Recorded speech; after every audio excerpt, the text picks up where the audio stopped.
ನೋಡಿ ಬಂತು ಈ ಡೀಟೇಲ್ಸ್. ಪಿಡಿಪಿ ನಾಯಕಿ ಮೆಹಬೂಬಾ ಮುಫ್ತಿಯವರ ಪುತ್ರಿ ಹಿನ್ನಡೆಯನ್ನ ಅನುಭವಿಸ್ತಾ ಇದ್ದಾರೆ. ಶ್ರೀ ಗುಪ್ವಾರ ಬಿಜ್ ಬೆಹರಾ ಕ್ಷೇತ್ರದಲ್ಲಿ ಅವರಿಗೆ ಹಿನ್ನಡೆ ಆಗ್ತಾ ಇದೆ.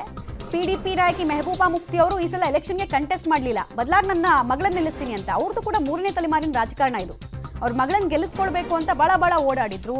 ಆದರೆ ಜನ ಅಲ್ಲಿ ಇವರನ್ನ ಅಪ್ಪಿಕೊಂಡಿಲ್ಲ ಅನ್ನೋದು ಗೊತ್ತಾಗ್ತಾ ಇದೆ. ನಿಮಗೆ ನೆನಪಿರ್ಬೋದು, ಈ ಗುಪ್ಕಾರ್ ಅಲಿಯನ್ಸ್ ಅಂತೆಲ್ಲ ಬಂದಾಗ ನಾವು NC PDP ಕಾಂಗ್ರೆಸ್ ಬಗ್ಗೆ ಎಲ್ಲ ತುಂಬ ಮಾತಾಡ್ತೀವಿ. ಸೊ ಲಾಸ್ಟ್ ಒಂದೂವರೆ ವರ್ಷದಿಂದ ಮಗಳನ್ನು ನಿಲ್ಲಿಸೋದ್ರ ಮೂಲಕ ರಾಜಕೀಯವಾಗಿ 3ನೇ ತಲೆಮಾರಿನ ರಾಜಕಾರಣಿಗಳನ್ನು ಪರಿಚಯ ಮಾಡ್ತಾ ಇದ್ದೀವಿ ಜಮ್ಮು ಕಾಶ್ಮೀರಕ್ಕೆ ಅಂತ ತೋರಿಸಿಕೊಟ್ಟಿದ್ರು ಮೆಹಬೂಬಾ ಮುಫ್ತಿ. ಆದರೆ ಅದಾಗಲಿಲ್ಲ. ಈ ಕಡೆ NCನೂ ಹಾಗೇನೆ, ಕುಟುಂಬ ರಾಜಕಾರಣದಲ್ಲಿ ಅವ್ರದ್ದು ಭಾಳ ದೊಡ್ಡ ಹೆಸರು. ಫಾರೂಕ್ ಅಬ್ದುಲ್ಲಾ, ಶೇಖ್ ಅಬ್ದುಲ್ಲಾ, ಈಗ ಒಮರ್ ಅಬ್ದುಲ್ಲಾ. ಸೊ 3 ಜನ ರಾಜಕಾರಣಿಗಳನ್ನು, 3 ತಲೆಮಾರುಗಳನ್ನು ಜಮ್ಮು ಕಾಶ್ಮೀರದ ಜನ ನೋಡಿದ್ದಾರೆ.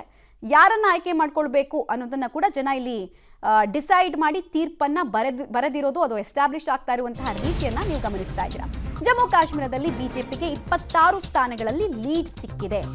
ಬಿಜೆಪಿ ರಾಜ್ಯಾಧ್ಯಕ್ಷ ರವೀಂದ್ರ ರೈನಾಗೆ ಹಿನ್ನಡೆ ಆಗಿದೆ.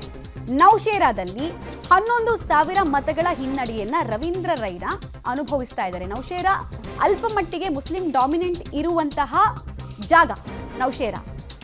ಅಲ್ಲಿ ರವೀಂದ್ರ ರೈನಾಗೆ ಹಿನ್ನಡೆ ಆಗಿದೆ ಅನ್ನೋದು ತಿಳಿದು ಬರ್ತಾ ಇದೆ. 11,000 ಮತಗಳ ಹಿನ್ನಡೆ ಇದು. ಇದೇ ರೀತಿ ಕಂಟಿನ್ಯೂ ಆದರೆ ಬಿಜೆಪಿಗೆ ಒಂದು ರೀತಿ ಮುಖಭಂಗ ಆದಂಗಾಗತ್ತೆ. ಮತ್ತು ಜಮ್ಮು ಕಾಶ್ಮೀರದಲ್ಲಿ ನಾನ್ ಮುಸ್ಲಿಂ ಲೀಡರ್ ಒಬ್ಬರು ಮುಖ್ಯಮಂತ್ರಿ ಆಗಬಹುದಾ ಅನ್ನೋ ಕನಸು ಬಹುತೇಕ ಈ ವರ್ಷವೂ ಕನಸಾಗೆ ಉಳಿತಾ ಇದೆ. ಒಂದು ಕನಸಂತೂ ಇತ್ತು, ಈ ಸಲ ನಾನ್ ಮುಸ್ಲಿಂ ಲೀಡರ್ ಅಥವಾ ಹಿಂದೂ ನಾಯಕರು ಯಾರಾದರೂ ಕೂಡ ಮುಖ್ಯಮಂತ್ರಿ ಆಗಬಹುದಾ ಅನ್ನೋ ಚರ್ಚೆನೆಲ್ಲ ಮುನ್ನೆಲೆಗೆ ಬಿಟ್ಟಿದ್ರು. ಬಟ್ ಅದಕ್ಕೆ ಟಕ್ಕರ್ ಕೊಡೋ ನಿಟ್ಟಿನಲ್ಲಿ NC ಮತ್ತು ಕಾಂಗ್ರೆಸ್ ಹೇಳಿತ್ತು, ನಾನ್ BJP ಗೌರ್ಮೆಂಟನ್ನು ನಾವು ಫಾರ್ಮ್ ಮಾಡ್ತೀವಿ, ಇದೆಲ್ಲ ಬಿಟ್ಟಾಕಿ ಅಂತ ಹೇಳಿದರು.